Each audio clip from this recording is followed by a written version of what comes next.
Mga driver ug operator sa mga bao-bao sa Upol Misamis Oriental ang gikalipay ang gipahigayong sa gunsong rollback sa presyo sa mga produktong petrolyo. Mga pasahero nang hinaot nga unta maubsan sab ang presyo sa plitihan.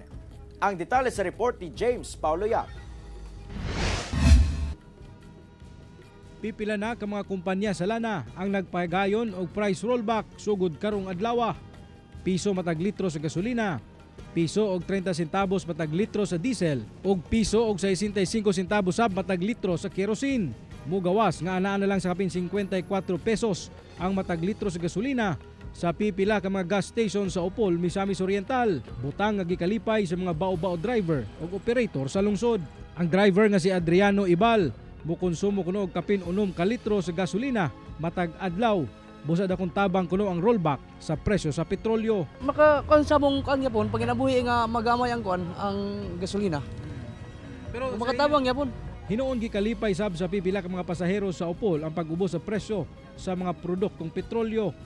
Apan mihirit sab sila nga unta lakip ang plitihan muubos sab.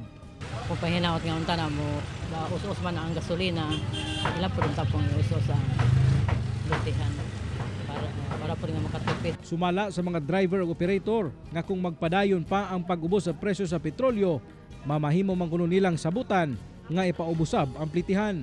Oh, depende ra sa akong presidente sir. O kay di man pud mi buot-buot og paubos kay ang presidente man may kuan din ko association. Kauban si Makoy Sempron sa kamera.